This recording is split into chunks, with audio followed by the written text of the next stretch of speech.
पैसा उनके अकाउंट में टाइम से आना चाहिए। यदि पैसा नहीं आया और काम कर दिया तो क्या फायदा, बताओ? कोई फायदा है? पैसा तुम्हें मिले नहीं और काम कर दो पूरा, कोई फायदा नहीं है ना। तो दूसरी डिमांड है कांग्रेस गवर्नमेंट की कि भैया टाइम से मजदूरी मिले अकाउंट में। तीसरी डिमांड है कि महात्मा गांधी जी के नाम से तो उनको बड़ी चिढ़ है, तो महात्मा गांधी जी का नाम हटा रहे हो, कोई दिक्कत नहीं है, लेकिन राम के नाम से लूट नहीं मचनी चाहिए। ऐसा ना हो कि राम नाम जपो और देश के किसानों का, मजदूरों का माल अपना कर लो। राम नाम जपना और पराया माल अपना, ऐसा सिस्टम नहीं होना चाहिए। तो कांग्रेस पार्टी की ये 3 डिमांड है। अब यदि 3 डिमांड से सहमत हो और तुम लोगों को लगता है कि भैया भाजपा गवर्नमेंट सतना अत्याचार कर रही है, तो एक बार जोरदार तरीके से भाजपा हाय हाय तो बनती है। यदि भाजपा मुर्दाबाद भी ना कहता है तो फिर क्या करा होगा, है? तो जोरदार तरीके से आवाज में तेज बोलेंगे, जिससे हमारे संविधान के रचयिता डॉक्टर भीमराव अंबेडकर ने भी कहा था संगठित रहो, और हमारे पैगंबर हजरत मोहम्मद साहब सल्लल्लाहु अलैहि वसल्लम ने भी कहा था कि संगठित रहोगे तभी शक्तिमान बन पाओगे। तो उन्हीं के नाम को याद करते हुए सभी अपने अपने भगवानों को याद करो और जोरदार आवाज में इस भाजपा के बारे में भैया क्या बोलोगे, हाय हाय मुर्दाबाद, वो आप जाओ, ठीक है? भाजपा भाजपा भाजपा। धन्यवाद। जय हिंद, जय भारत। बुलंदशहर में आयोजित हिंदू रक्षा दल के कार्यक्रम में शिरकत करने पहुंचे संगठन के राष्ट्रीय अध्यक्ष पिंकी चौधरी ने तलवार बांटने वाले सवाल पर दिया विवादित बयान। पिंकी चौधरी ने विशेष समुदाय के लिए कहा, इन पागल कुत्तों का झुंड हमारे परिवार को मारना और काटना चाहता है, तो हमारे परिवारों के पास ऐसा शस्त्र जरूर होना चाहिए जिससे कोई भी जिहादी हमारे परिवारों पर हमला ना कर सके। यूजीसी पर बोले पिंकी चौधरी, यूजीसी का विरोध इसलिए किया गया क्योंकि इस बिल के पारित होने से हिंदू आपस में लड़ते और कटते, और इस बिल से मुसलमानों की ताकत बढ़ती, हमारी बहन बेटियों को लव जिहाद में फंसाते और विरोध करने पर उनके खिलाफ मुकदमा लिखवाते। ऐसा बिल हमारे देश की धरती पर नहीं होना चाहिए। यूजीसी बिल पर बोले, योगी आदित्यनाथ को डाउन करने के लिए ये बिल लाया जा रहा है क्योंकि वो प्रधानमंत्री पद के दावेदार हैं। मुख्यमंत्री को दी नसीहत, बोले योगी आदित्यनाथ को पद का लालच नहीं करते हुए इस बिल के खिलाफ आवाज उठानी चाहिए थी और अपना त्याग पत्र देना चाहिए था। स्वर्ण समाज के जितने भी एमपी और विधायक हैं, सबको सामूहिक रूप से इस्तीफा देना चाहिए था। गौरतलब है कि बुलंदशहर के खुर्जा स्थित गांधी रोड पर हिंदू रक्षा दल की ओर से कार्यक्रम आयोजित किया, जहां पिंकी चौधरी बतौर मुख्य अतिथि शिरकत करने पहुंचे थे। बुलंदशहर से ब्यूरो रिपोर्ट। आज कार्यक्रम यहाँ आयोजित किया गया है, क्या उद्देश्य है इसका, क्या संदेश देना चाहते हैं? ये उद्देश्य ये है अपने सभी हिंदू परिवारों को संगठित करना, युवाओं को हिंदुत्व के प्रति जागरूक करना, और जिस तरीके से हमारी बहन बेटियों को लव जिहाद में फंसा रहे हैं जिहादी, अपनी बहन बेटियों को किसी भी रूप में बचाना। हम अपनी बहन बेटियों के लिए जो है संघर्ष कर रहे हैं और ताकत के साथ सभी हिंदू परिवारों को संगठित कर रहे हैं। जातियों में ना बटे हमारे परिवार, इसके लिए हम बहुत अहम भूमिका निभा रहे हैं अपने हिंदू परिवारों को एक करने के लिए। हाल ही में एक प्रकरण हुआ था आपका तलवार बांटने वाला, उसमें आपको कानूनी कार्रवाई की गई और शायद आपको जेल में भेजा गया, जो आप उसका कानून पर उचित मानते हैं या?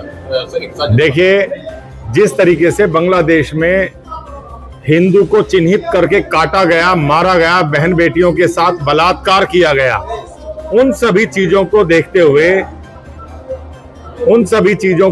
हुए मुझे लगता है कि हमारे हिंदू परिवारों के पास कुछ ना कुछ ऐसा शस्त्र जरूर होना चाहिए।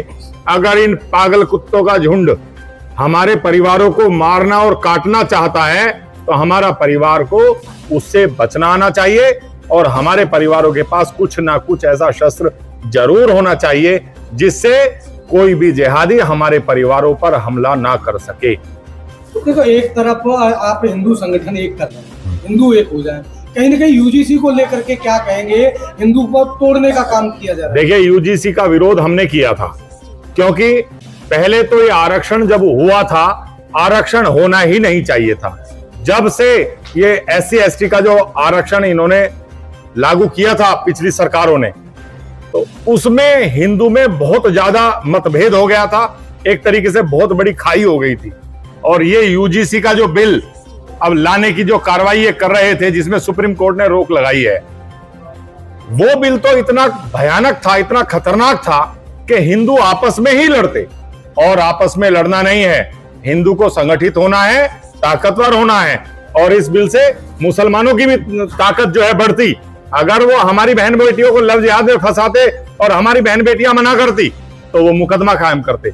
ऐसा बिल हमारी भारत भूमि पर नहीं होना चाहिए। हम पूरी ताकत के साथ उसका विरोध कर रहे हैं।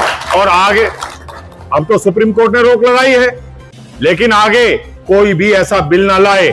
और मेरी तो एक और राय है और सभी हिंदू से एक मांग है, जिस प्रकार पहले SC ST OBC जिनको भी आरक्षण है, भाई ब्राह्मण समाज को भी इसी तरीके से सड़कों पर आकर अपना आरक्षण मांगना चाहिए, राजपूत समाज को भी मांगना चाहिए, वैश्य समाज को भी मांगना चाहिए।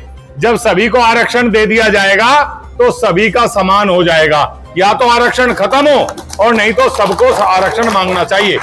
हमारे यहाँ हिंदू में अगर ये भेदभाव पैदा हुआ है तो ये भेदभाव समाप्त करना चाहिए। आज हिंदू को संगठित होने की आवश्यकता है। अगर आज हिंदू संगठित नहीं हुआ, बांग्लादेश, पाकिस्तान और हमारे ही देश में कश्मीर जैसी घटनाएं, अब यहां हमारे भारत में बैठे हुए जिहादियों से हमें बहुत ज्यादा खतरा होगा, हमारे परिवारों को। और इसीलिए मैं हर जिले में जा रहा हूं, पूरी ताकत के साथ जा रहा हूं और हिंदू को कह रहा हूं कि आपको संगठित होने की आवश्यकता है, जाति में बंटने की आवश्यकता नहीं है। जो भी राजनीतिक पार्टी, और ये बहुत बड़ा षड्यंत्र मोदी जी के खिलाफ है। आप ये बड़ी बात है, मैं कह रहा हूं आपके सामने, क्योंकि मैं किसी पार्टी से कोई संबंध नहीं रखता हूं। मैं केवल हिंदू हूं और हिंदुत्व की बात करता हूं। योगी जी को कहीं ना कहीं डाउन करने के लिए ऐसे बिल लाए जा रहे हैं, क्योंकि हर हिंदू चाहता है कि वो जो है प्रधानमंत्री बने। लेकिन ऐसे बिल आकर के, और अब उत्तर प्रदेश का चुनाव, और ये सारा मामला खत्म हो जाएगा, समाप्त हो जाएगा।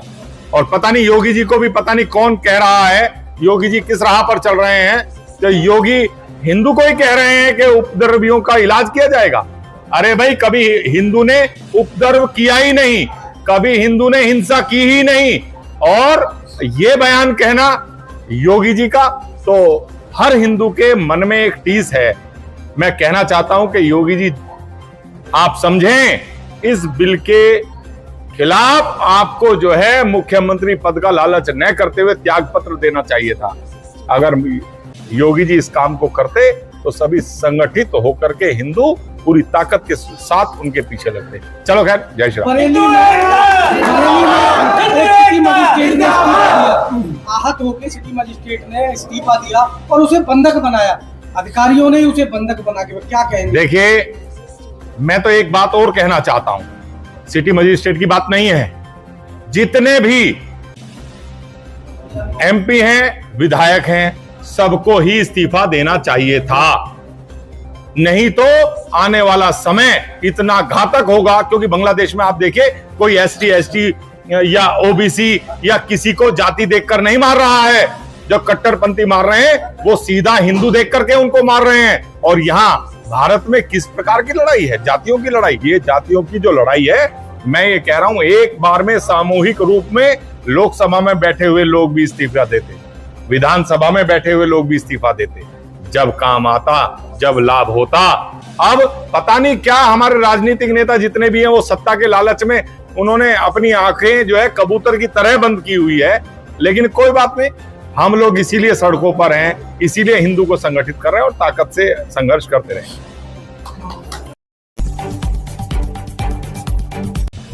UGC ने जो 13 जनवरी को नोटिफिकेशन इशू किया है, उसमें प्रावधान ऐसा किया गया है कि किसी जातिगत टिप्पणी करने पर या डिस्क्रिमिनेशन करने पर वो जो भी विक्टिम है वो कह सकता है, कंप्लेंट कर सकता है कि मेरे को जाति के आधार पर इस तरह से मेरे साथ व्यवहार किया जा रहा है। तो उस पर सख्त कार्रवाई का प्रावधान है। लोगों का एकेडमिक कैरियर खराब होने की संभावना है, इसलिए जनता इसको विरोध कर रही है। और ये आप देखेंगे तो ये कानून कहीं ना कहीं जो एकेडमिक एटमॉस्फेयर है उसको डिस्टर्ब करेगा, उसको तंग करेगा और उसको विशिएट करेगा। उसमें कहीं ना कहीं कुछ गड़बड़ी होने की संभावना है और सामाजिक विद्वेष भी बढ़ने की संभावना है। इसलिए इस कानून को अब यूजीसी ने तो पास कर दिया है, लेकिन इसका बैकलैश क्या होगा या इसका जब आगे चलेगा लॉन्ग रन में क्या इफ़ेक्ट होगा, बहुत सारी बातें उठेंगी। तो इसको लेकर जो कानूनी रूप से हमारे देश में जो कानून है जिसमें कि समानता का अधिकार सबको है कि सभी लोग बराबर रूप से रह सकते हैं, उनको किसी उनके कास्ट, क्रीड या रिलीजन के बेसिस पर उनको डिस्क्रिमिनेट नहीं किया जाएगा, तो ये कानून कहीं ना कहीं उस चीज़ को डिस्टर्ब करता है। इसलिए जनता इसका विरोध कर रही है और ये समाज को इस तरह के कानून से नहीं चलाया जा सकता, ऐसा लग रहा है। अब जुबानी रूप से किसी ने कुछ कहा तो अगर वो गवाही देता है कि इन्होंने ऐसा मुझे कहा, तो उसको डिमोलिश करने का या उसको डिस्प्रूव करने का कहीं कोई उपाय नहीं है, क्योंकि प्रिजम्पशन एक हो जाता है कि ऐसा आपने कहा होगा। तो अब जैसे इसका हम प्रैक्टिकल एस्पेक्ट देखते हैं कि जैसे किसी टीचर ने, मान लीजिए किसी पर्टिकुलर कास्ट का टीचर है, उसने किसी स्टूडेंट को फेल कर दिया या एकेडमिक लेवल पे मान लीजिए वो फेल कर दिया गया और वो कहता है, आकर टीचर के खिलाफ शिकायत लगाता है कि मुझे जातिगत आधार पर इन्होंने फेल किया है। तो ये सब चीज़ें तो थोड़ी कॉम्प्लेक्स हो जाएंगी ना, इसमें विवाद उठ जाएगा और टीचर के पास कहने को ये नहीं होगा कि मैंने जातिगत आधार पर नहीं किया है। हालांकि वो डिफेंस होता है, लेकिन कंप्लेंट तो चल पड़ेगी। तो वैसे हालात में जो शिक्षक है या जो भी लोग हैं जिसके विरुद्ध भी शिकायत की गई है, ये तो मैंने अभी छोटा सा उदाहरण दिया, इसके अलावा भी बहुत सारी चीज़ें हो जाएंगी। किसी का कोई वैमनस्य है या कोई स्कोर को सेटल करना चाहता है, किसी को फंसाना चाहता है या किसी गलत नीयत से कुछ करना चाहता है, तो वो इसमें प्रावधान ऐसे हैं कि वो कर सकता है। और वैसी हालत में थोड़ी मुश्किल जिस आदमी को टारगेट किया जा रहा है उस आदमी के लिए मुश्किल पैदा हो भी जाएगी और कहीं ना कहीं ये सामाजिक सौहार्द को बिगाड़ेगा भी। इसलिए इसका विरोध लोग कर रहे हैं। अब एक राजनीतिक रूप से सरकार चुनी जाती है और सरकार ने चुनने के बाद ये कानून बनाया है, तो सरकार ने भी इस पर विचार विमर्श तो किया ही होगा, तभी जाकर ऐसा कानून बनाया गया है। अब इसका जब समाज में क्या असर होगा, जैसा आपने कहा कि शिक्षा के स्थान पर या शिक्षा के डोमेन में सबको बराबर शिक्षित होने का अधिकार है, ये हमारे देश का कानून भी है। राइट टू एजुकेशन एक फंडामेंटल राइट है। तो वैसी दशा में यहाँ पर डिस्क्रिमिनेट करना या जातिगत भावनाएं बढ़ाना, ये कहीं ना कहीं जो हमारे समानता का अधिकार है उसको कहीं ना कहीं ये डिस्टर्ब करेगा। तो शिक्षण संस्थानों में तो ये नहीं होना चाहिए। ये यूजीसी ने जो नोटिफिकेशन इशू किया है वो शिक्षण संस्थानों को ही कवर करता है, तो ऐसा नहीं होना चाहिए। लेकिन अब ये हो रहा है तो इसके क्या क्या कानूनी समाधान है, कैसे कैसे क्या सामाजिक रूप से इसको सही किया जा सकता है, इसके बारे में हम ज़्यादा गौर करें। सरकार ने जो करना था कर दिया। जो गलती सरकार तो बाबुओं से चलती है, तो सरकार के जो लेजिस्लेटिव डिपार्टमेंट के लोग हैं या यूजीसी ने क्या रिकमेंड किया था, क्या बैठक में चर्चा हुई, जो लेजिस्लेटिव कमेटी होती है, सेलेक्ट कमेटी होती है, विधायन की लंबी चौड़ी प्रक्रिया है, तो वैसी दशा में ये अब कैसे किया गया है और क्या किया गया है, इसका टेस्ट होगा। यूजीसी के पास पावर है ऐसे कुछ रूल्स बनाने की? हाँ, यूजीसी के पास तो पहले से ही पावर्स हैं। जहाँ तक पावर्स का संबंध है तो यूजीसी के पास पावर हैं। ये आप प्लेन रीडिंग जो यूजीसी एक्ट का करेंगे उसमें दिखाई देगा, वो बना सकते हैं। लेकिन अब ये उस पावर का गलत इस्तेमाल किया गया है या गलत तरीके से उस पावर द्वारा कुछ प्रोवोक करने की कोशिश की जा रही है, ये अलग बातें हैं। लेकिन प्लेन वर्ड्स में तो पावर है। जैसे हम उसका उदाहरण देख लेते हैं, जैसे ट्रैफिक में चलान करने, ओवर स्पीडिंग या लाल बत्ती या येलो लाइन पर आप खड़े हैं, तो पुलिस ऑफिसर को तो वहाँ चलान करने की आपकी शक्ति है। लेकिन मान लीजिए आप कहते हैं कि मैं लाइन के पहले खड़ा था, इन्होंने चालान कर दिया, तो वो शक्तियों का दुरुपयोग हो जाएगा और वो एक कंट्रोवर्सी हो जाती है। तो उसको वो विवाद होने के बाद जब जाकर वो फैसला आएगा या उसकी अपील होगी, हमारी जो न्याय प्रक्रिया है उसमें वो चलेगा, उसके बाद उसको फैसला आएगा, तब तक के लिए विवाद तो खड़ा रहेगा। तो ये अच्छी बात नहीं है और ये समाज को कहीं ना कहीं ये अफेक्टेड करेगा भी। दुरुपयोग की बात करी हमने, तमाम ऐसे केस भी देखे जो SC ST के मामले में कि बाद में जो है पता लगता है कि वो आपसी रंजिश की वजह से लगाए गए थे और जो है पीड़ित जो है कोर्ट में चक्कर काटता रहता है। तो आपको नहीं लगता सर इस रूल का भी कहीं ना कहीं गलत उपयोग होगा? हाँ, ये इसकी संभावना पूरी है। और आपने जैसा SC ST एक्ट का बोला, इसके साथ साथ में एक और कानून है हमारे देश में जो बहुत मिसयूज़ होता है, वो दहेज का कानून है। और औरतों पे प्रताड़ना का जो कानून है, वहाँ पर आप देखेंगे, हम तो कोर्ट्स में देखते हैं, समझते हैं, इन चीज़ों को पाते हैं कि मान लीजिए प्रॉपर्टी का कोई डिस्प्यूट चल रहा है, तो उस डिस्प्यूट में फ़ैसला कराने के लिए किसी जातिगत आधार पर या किसी स्त्री के द्वारा शिकायत की जा सकती है, कुछ किया जा सकता है। तो वैसी दशा में वो डिस्प्यूट और मल्टीप्लाई हो जाता है। तो वैसी दशा में इन चीज़ों की गुंजाइश है कानूनी रूप से, इसलिए होता है। तो कहीं ना कहीं हमारा जो लीगल सिस्टम है उस पर इसका बर्डन आता है। और आप देखेंगे कि सामाजिक रूप से भी इसमें इंटॉलरेंस कहीं ना कहीं आती है। तो ये सब कानून जो बनाते हैं उन लोगों को, कानून जैसे एक कोई बन गया है समाज में जाकर, अब वो उसका क्या रहेगा, कैसा होगा, उसका यूज़ हो रहा है, मिसयूज़ हो रहा है, सुरक्षा हो रही है, नहीं हो पा रही है, या कुछ सेलेक्टेड लोग ही यूज़ कर पा रहे हैं। तो वैसी दशा में रिव्यू करके कानून को उस हिसाब से अमेंड भी करना चाहिए। हालांकि सरकारें ऐसा नहीं कर पाती है क्योंकि हमारे देश में ये प्रक्रिया बड़ी कॉम्प्लेक्स है। तो वैसी दशा में थोड़ा ये सामाजिक वैमनस्य तो बढ़ेगा, लेकिन ये चीज़ें लेजिस्लेचर को भी देखना चाहिए। और UGC का जो डिपार्टमेंट, जो UGC के जो मिनिस्ट्री है कंसर्न्ड, जिसको हम HRD कहते हैं, शिक्षा मंत्रालय जिसको लूज वर्ड्स में हम कहते हैं, वो ह्यूमन रिसोर्स डिपार्टमेंट है, तो उसको भी देखना चाहिए और उसको हाई लेवल पे इस सारी चीज़ों को देखना चाहिए। और देश के जो राजनीतिज्ञ हैं, क्योंकि अल्टीमेट कंट्रोल राजनीतिज्ञ लोगों का ही होता है इन चीज़ों पर, हमारी व्यवस्था ऐसी है, तो उनको एक पॉलिटिकल विल से इस चीज़ को दूर करने की कोशिश करनी चाहिए। क्योंकि समाज ही अच्छा होना चाहिए, हर चीज़ वोट बैंक से या वोट से ही नहीं होती है, मुद्दों को लेकर भी राजनीति होती है। और बहुत सारी पॉलिटिकल पार्टीज आप पाएंगे कि ऐसा करती भी है। और कहीं ना कहीं गवर्नमेंट जो नारे लगाती है और जो गवर्नमेंट कर रही है, उन दोनों में कंट्राडिक्शन ये दिखाई दे रहा है।